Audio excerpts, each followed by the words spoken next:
આજે જ્યારે નારી મંચની આ વાત કરવામાં આવતી હોય ત્યારે હંમેશા એ કહેવું ગમે અને લગભગ મારે એ જ બાબત ઉપર વધારે વાત કરવાની થતી હોય. પણ આજનો નારી મંચ કંઈક એવો હતો કે આજની જે આત્મનિર્ભર નારીઓ છે, આત્મનિર્ભર સ્ત્રીઓ છે, એમને સવિશેષ એક સન્માન મળે અને એને અહીંયા જ્યારે આવવાનું આમંત્રણ મળ્યું હોય ત્યારે એ દુનિયા કરતાં કેવી રીતે અલગ પડે છે. અને તમે જોયું હશે કે જ્યારે ભગવાને એક સર્જનહાર સ્વરૂપે જ્યારે સ્ત્રી અને પુરુષનું સર્જન કર્યું ત્યારે એણે સ્ત્રી પાત્રને વંદનીય પાત્ર ગણાવ્યું છે. પુરુષને પણ વંદનીય ગણાવી શકાય, કારણ કે એમનો પીઠબળ હોય, એમનો આર્થિક કે સામાજિક રીતે સપોર્ટ હોય, એમનો માનસિક રીતે સપોર્ટ હોય, ત્યારે એ પુરુષને જન્મ આપનારી સ્ત્રી પોતાના રસ્તા ઉપર નિર્વિઘ્નપણે ચાલી શકે છે. 24 કલાકની અંદર કોઈ પણ સમયે પુરુષને ઘરની બહાર નીકળવું હોય તો ડર નથી. પણ આજે સ્ત્રીને ઘરની બહાર નીકળવું હોય તો આજે પણ એને રાક્ષસોનો, સિંહ જેવા જંગલી જાનવરોનો કે વિશેષ કૂતરાનો કે એવું કોઈ ડર નથી. પણ એક સ્ત્રી જે માનવને જન્મ આપી શકે છે, જે માનવને સર્જી શકે છે, એ માનવથી આજે ક્યાંક એને ડરવું પડે છે. કારણ કે એને પોતાની અસ્મિતા, પોતાની પવિત્રતા, પોતાનું ચરિત્ર આ સંભાળીને આ સમાજના પથ ઉપર એને આગળ વધવાનું હોય છે. અને વાત આવતી હોય જ્યારે આર્થિક પગભર સ્ત્રીઓની, ત્યારે હંમેશા એક કડવી વાસ્તવિકતાની સાથે ટકોર કરવી ગમશે કે આર્થિક કમાણી એ જ સાચી કહેવાય કે જેમાં તમે તમારી પવિત્રતા, તમારી ખાનદાની, તમારી ખુમારી, તમારા સંસ્કાર, તમારું ચરિત્ર અને તમારું જે કંઈ પણ સત્વર તત્વ અને પરમ તત્વ કહી શકાય એને તમે ગીરવે નથી મૂકતા. સફળતા એને કહેવાય કે જે તમે આપબળથી તમારા અંદરના જે સત્વ છે એનાથી તમે મેળવી છે. અને આજે જ્યારે વાત કરવી હોય ગોપાલભાઈ, ત્યારે સ્ત્રી એટલા માટે વંદનીય છે કે સ્ત્રીના 4 સ્વરૂપ છે, સ્ત્રીની 4 અવસ્થા છે અને એ અવસ્થાને વંદન કરવાનું મન થાય. પણ આજે કદાચ કોઈ બીજી રીતે એવી રીતે પણ કહી શકે કે મારે ઘરે આવો ખબર પડે કે આવી સ્ત્રીને કેમ વંદન કરવી. એ વાત પણ સાચી છે.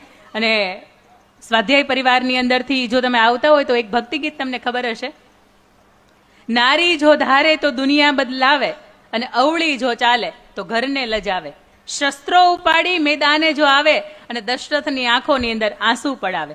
આ સ્ત્રી સર્જનહાર તો છે જ, પણ સ્ત્રી પોતાની માનસિક રીતે વિચારે કે મારે સર્જન કેવું કરવું છે.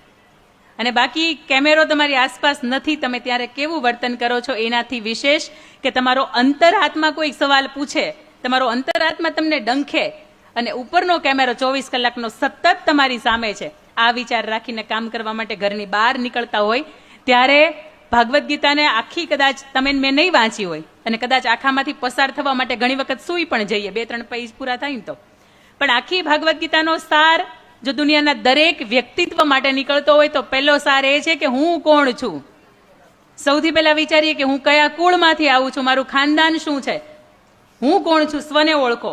બીજી ભાગવદ્ ગીતાના સારની એ વાત કહી શકાય કે હું જે કરી રહ્યો છું કે હું જે કરી રહી છું એ કેટલું યોગ્ય છે. અને ત્રીજો ભાગવદ્ ગીતાનો સાર કે હું જે સ્થળે છું એ સ્થળ મારા માટે યોગ્ય છે કે નહીં. ઘણી વખત એવું થતું હોય કે ભૂલથી આ ભૂલ થઈ ગઈ, પણ હું એવું માનું છું કે જો તમે એક વખત ઉમરું ઓળંગતા પહેલા વિચારો છો કે હું કોણ છું, હું જ્યાં જાઉં છું એ સ્થળ કોણ છે અને મારાથી શું થાય, મારાથી શું ન થાય, આ સવાલોના જવાબ જો તમને તમારો અંતરાત્મા, તમારું દિલ તમને પૂછતું હોય અને તો જો એ જવાબ છે તમે તમારી જાતને આપી શકતા હોય તો ચોક્કસપણે જ્યારે ઉમરું એક વખત ઓળંગો છો ત્યારે તમને વિચાર આવે છે કે આ કામ માટે હું જે સ્થળ ઉપર જઈ રહી છું, મારી જાતને ઓળખ્યા પછી જઈ રહી છું, એ સ્થળ, એ કાર્ય, મારું ત્યાં હોવાપણું એ સાર્થક છે કે નહીં. પણ વિશેષ સ્ત્રીઓની જ્યારે વંદનની વાત આવતી હોય ત્યારે એક દુહો સરસ મજાનો મને ગોપાલભાઈ યાદ આવે, દરિયાભર હેત દુલારી અને ખીજવે ત્યારે કાળથી ખારી. તમે નવદુર્ગાના રૂપની અંદર જુઓ એટલે તમને મહાકાળીનું રૂપ દેખાય કે દરિયાભર હેત દુલારી, આ દરિયા જેવું તારામાં હેત છે અને ખીજવે ત્યારે કાળથી ખારી, હિંમત તું કદીએ ન હારી, નમીએ તુજને ઓ હિંદની નારી, નમીએ તુજને ઓ હિંદની નારી.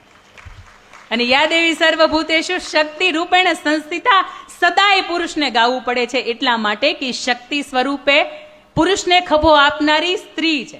પુરુષ થાકે છે, હારે છે, એક શાંતિ ઝંખે છે તો એ ખભો, એ ખોળો, એ હાથ પોતાની પ્રિયતમાનો હોઈ શકે, પોતાની દીકરીનો હોઈ શકે, પોતાની બહેનનો હોઈ શકે, કે અંતે એ પાલવ પોતાની માતાનો હોઈ શકે. આ સ્ત્રીના વંદનીય 4 સ્વરૂપનું પહેલું સ્વરૂપ એટલે દીકરી, બીજું સ્વરૂપ એટલે બેન, ત્રીજું સ્વરૂપ એટલે પોતાની પત્ની અથવા તો પ્રિયતમા કહી શકાય, કે જેણે આખી જિંદગી તમારી સાથે રહેવાનું અને તમારી સુખ દુઃખની અંદર સાથ આપવાનું વચન આપ્યું છે. અને ચોથું પાત્ર એટલે કે માં. પણ એ પહેલાનું પહેલું પાત્ર એટલે કે દીકરી તમારે મારે આંગણે હોય તો ગર્વ કરી શકાય કે ઘણા વર્ષોની આપણી કમાણી, સાચી કમાણી ભેગી થઈ હશે ત્યારે ઘરને આંગણે દીકરીના પાત્ર આવે. બાકી ભગવાને બહુ ટકોરો મારીને, જેમ આપણે તાવડી લેવા જઈએ ને ટકોરો મારીએ, ગોળો લેવા જઈએ ને ટકોરો મારીએ, એમ ભગવાન પણ ટકોરો મારીને ઘરે દીકરીનો જન્મ આપે છે. દીકરી ઘણાને ઘરે પહેલું, બીજું કે ત્રીજું સ્વરૂપ હોઈ શકે, તમે સ્વીકારો છો, નથી સ્વીકારતા, પણ દીકરીનું અસ્તિત્વ, દીકરીનું વ્યક્તિત્વ એવું જ હોઈ શકે કે બાપને આંગણે હંમેશા ઉજાસ પાથરીને જાય. અને સૂર્યને પણ જો ખબર હોત ને કે દીકરી કોને કહેવાય, અને સૂર્યને ઘેર પણ જો આ દીકરી હોત ને તો એને પણ ખબર પડે કે ઘડીક ભરનું આ અંધારું છે એ કોને કહેવાય. આ ધગધગતો સૂરજ જેવો બાપ હોય ને એ પણ નમી જાય, એ પણ કોમળ હૃદયથી ખપી જાય જ્યારે આંગણે દીકરીનું અસ્તિત્વ હોય. પણ સાચા અર્થની અંદર તમે દીકરી સ્વરૂપને પૂજનીય કેવી રીતે કરાવી શકો?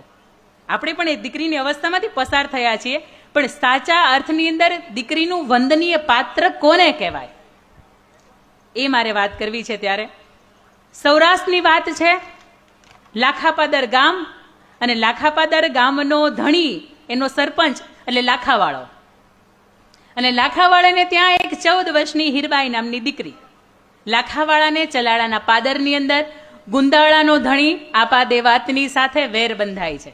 અને વેરની અંદર વાત એવી થાય છે કે આપા દેવાત એવું કહે છે કે ભવિષ્યમાં તું યાદ રાખજે, જ્યારે તું ગામની અંદર હાજર નહીં હોય ત્યારે આ ગામને ધમરોળી નાખવું ને એ જ મારું એકમાત્ર લક્ષ્ય છે. ત્યારે લાખાવાળો ખૂબ વિચારે કે પોતે ક્યાંય જાય નહીં, પોતે વહેલો ઘરની અંદર આવી જાય, કારણ કે ઘરે એકમાત્ર દીકરી હતી. અને ત્યારે બને છે એવું કે એક વખત કોઈનું ગામતરું થાય અને લાખાવાળાને ઘરની બહાર જવાનું થાય, ગામની બહાર જવાનું થાય. અને જેવો લાખાવાળો ગામની બહાર ગયો છે, આ સંદેશો જ્યારે આપા દેવાત ખૂંખાર બારવટિયાને મળે છે, ત્યારે ખૂંખાર આ બારવટીયો ગામ ઉપર ચડાઈ કરે છે, લાખાપાદરને ધમરોળી નાખે છે, અને લાખાપાદરને હતું નહોતું એવું કરી નાખે છે. જેટલી પણ સત્તા સંપત્તિ સમૃદ્ધિ હતી એ બધું જ લૂંટીને એ જતા રહે છે. અને અંતે જ્યારે લૂંટાઈ ગયા પછી લાખાવાળાના ઘરની અંદર આપા દેવાત છે એ પ્રવેશ કરે છે. અને ત્યાં આવીને એવું કહે છે કે એ લાખાવાળા, તું કહેતો હતો ને, તો તું બહુ મોટી મોટી વાતો કરતો હતો કે તું જ્યાં સુધી આ ગામની અંદર હાજર છે ત્યાં સુધી લાખાવાળા આ ગામની ઉપર એક પણ આફત ન આવવા દે, એક પણ સંકટ ન આવવા દે. તો આજે તું જો, મેં તારું ગામ છે ને ધમરોળી નાખ્યું, આ ગામને મેં હતું નહોતું કરી દીધું, આ ગામને મેં પાદર કરી દીધું. આ લાખાવાળા તું ક્યાં છો? અને અંદર 12-14 વર્ષની દીકરી હીરબાઈ વાળા આ ચારણ કન્યા સમી ભભૂકતી ઝમુકતી આ દીકરી અંદરથી સાંભળે છે કે મારા પપ્પાની વિરુદ્ધમાં બોલે છે, મારા બાપુની વિરુદ્ધમાં બોલે છે. આવા માણસને મારે કાપી ન ખાય, આવા માણસને મારે જીવતો ન જવા દેવાય. અને આજની જો 12 વર્ષની દીકરી તમારા મારે ઘરે હોય ને આંગણે આવીને કોઈ આમ તેમ બોલતું હોય તો એ દીકરી કદાચ 100 નંબરને ફોન કરે, દીકરી કદાચ સેલ્ફ ડિફેન્સ જાણતી હોય, છતાંય અંદરથી એને ક્યાંક ડર અનુભવાતો હોય કે હું સામનો કેમ કરીશ. પણ આપણા જ ભારત વર્ષની દીકરી, અને આના જાજા વર્ષોય નથી થયા, એ દીકરી હળવેથી રાહ જુએ છે કે હવે એનો એક્શન શું હોય છે, હવે એની પ્રતિક્રિયા શું હોય છે. અને ત્યારે આપા દેવાત એવું વિચારે છે કે હવે હળવેકથી લાખાવાળાના આંગણે એક વછેરો બાંધ્યો છે, જો આ વછેરો હું લઈને જતો રહું તો લાખાવાળાનું નાક કપાઈ જશે, કે એના આંગણે આવીને એનો ગમતો વછેરો હું છોડીને અહીંથી ચાલ્યો ગયો અને જતો રહ્યો. હળવેકથી પોતાનું ભાલું છે એ ટેકા ઉપર મૂકે છે, થાંભલીના ટેકા ઉપર મૂકે છે, અને પોતે જેવો વાંકો વળે છે નીચે, એ પાછળથી હળવેક ડગલે આ 12 વર્ષની 14 વર્ષની ચારણ કન્યા સમી, જે આ દીકરી કહી શકાય, ઝગમગાટ કહી શકાય, ઘરની કિલકારી કહી શકાય, એવી હીરબાઈ વાળા પાછળથી આવે છે. અને એ જ ભાલું લઈને એ આપા દેવાતની પીઠની અંદર ભોંકી દે છે અને એને ધૂળ ચાટતો કરી દે છે. આટલું જ નહીં, આ 14 વર્ષની દીકરી આપા દેવાતને ખેંચે છે, એના બાપુની તલવારથી એના કટકા કરે છે, એને ગાંસડીમાં બાંધે છે, અને સાંજે બાપુ આવશે તો એને બતાવવા થશે કે આખા ગામને તો મેં સંભાળી ન શકી, પણ એક વ્યક્તિ એવો હતો કે જે તમારા આંગણે આવીને તમારું નામ નીચું પાડતો હતો, આવા વ્યક્તિને મેં જવા નથી દીધો. એને બાંધી આપે છે, એને કમાડ ખોલે છે, રૂમની અંદર લઈ જાય છે, અને સાંજ પડતા સમાચાર મળે છે લાખાવાળાને કે ક્યાંક ગામની અંદર હુમલો થયો છે, ક્યાંક આ વર્ષોનું વેર આપાદાવે આ સમયમાં વાળ્યું છે.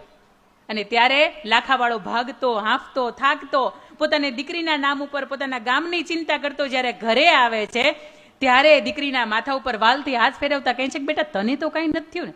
આ ગામની દશા દુર્દશા જોઈને મને એવું થાય છે કે આ કઈ સંકટની ઘડી કે જે મારી ગેરહાજરીની અંદર આ વર્તી ગઈ. ત્યારે 14 વર્ષની દીકરી, 15 વર્ષની દીકરી હીરબાઈ વાળા એવું કહે છે કે ના બાપુ, મને ચિંતા નથી. મને ખબર હતી કે તમે જ્યારે આવશો ને ત્યારે હું સક્ષમ હોઈશ તમને જવાબ આપવા માટે. પણ બાપુ, આખા ગામને તો હું નથી બચાવી શકી, પણ ગામના આંગણે, એમાં તમારું નવલખું ઘર અને તમારા આંગણે આવીને ઉભેલો કોઈ વ્યક્તિ તમારી વિરુદ્ધમાં બોલે તો એ વ્યક્તિને મેં જવા નથી દીધો. આવો બાપુ, હું તમને કમાડની અંદર લઈ જાઉં, ઓરડાની અંદર લઈ જાઉં અને એ વ્યક્તિને હું તમને બતાવું. લાખાવાળાનો હાથ પકડીને હીરબાઈ અંદર લઈ જાય છે અને ગાંસડી જેવી ખોલે છે. એ ભેગો લાખાવાળો આશ્ચર્યચકિત થઈ જાય છે કે અરે બેટા, આ શું?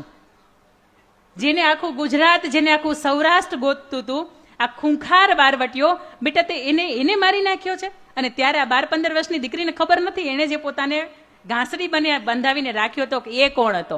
અને ત્યારે લાખાવાળો પોતાની 15 વર્ષની દીકરી હીરબાઈના માથે હાથ ફેરવતા કહે છે કે આખોય સમાજ, આખોય ગામ અને આખી દુનિયા કદાચ મને ભલે એવું કહેતી હોય કે મારા ઘરને આંગણે દીકરી છે, પણ સાહેબ તું આજે દીકરો થઈને ઊભી છો. તમારા મારે જે આંગણે દીકરીઓ ઊભી છે ને, એ એક સમય એવો આવશે કે જે દીકરો થઈને ઊભી રહેશે.